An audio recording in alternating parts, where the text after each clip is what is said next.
देखंतु एटा केवल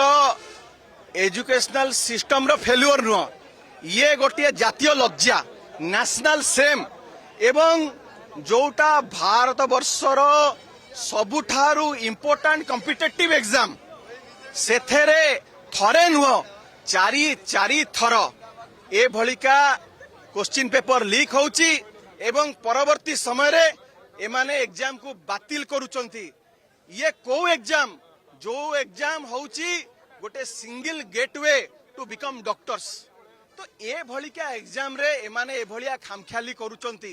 एवं प्रत्येक थर कहउचंती आउ हबो नाही। एथर मध्य आंको पाखरे कोनोसी सुराग नथिला, आंको पाखरे खबर नथिला, छात्र छात्री माने ही आर पर्दाफाश कले सामना को आनिले। एइथुरु जानंतु जे आंकर सांठ गांठ कोचिंग माफिया मानक संगे अच्छी एवं तांकरी संगे रहीकि एमाने मेरिटोरियस स्टूडेंट कर गला को दबेकी केवल जो मान पाखरे पैसा अच्छी एमाने तांकु ही सीट गुड़ा बिक्री करूचंती। एमाने सीट को संपूर्ण भाव में खोला बाजार रे बिक्री करूचंती एवं कहा संगे एवं जोटा ए देशर मूल भित्तिभूमि एजुकेशन हेल्थ एगुड़ा संगे तुम खेल खेलुच तो ये अत्यंत दुर्भाग्यजनक। विजु जनता दल दाबी करुची जे माननीय प्रधानमंत्री आसिकी जो पिला मानकर जो मनोबल भांगी जाइए अभिभावक माने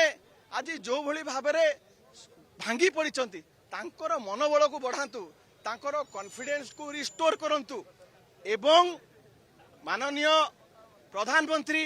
जेतेबेले आसिकी परीक्षा पे चर्चा विषय कहि पारुचंती, जेतेबेले देश को संबोधन करि पारुचंती अर्थनीति विषय रे ताले एते बड़ घटना घटिची 22 लाख छात्र छात्री कथा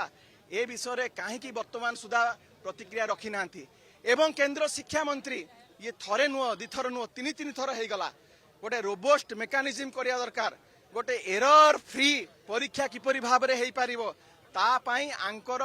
कोनोसी चिंता नहीं, कारण एमाने केवल इलेक्शन मैनेजमेंट रे लागिचंती। एग्जाम मैनेजमेंट पई आंकर कोनोसी चिंता भावना नहीं, कोनोसी रोड मैप नहीं, सेथि पई आउ क्षणिक मात्र पई मध्य सीए से जगार रहिबा पई योग्य नुहंती। तुरंत सीए सेठू इस्तीफा दियंतु एवं समग्र भारतवासी को से क्षमा मागंतु।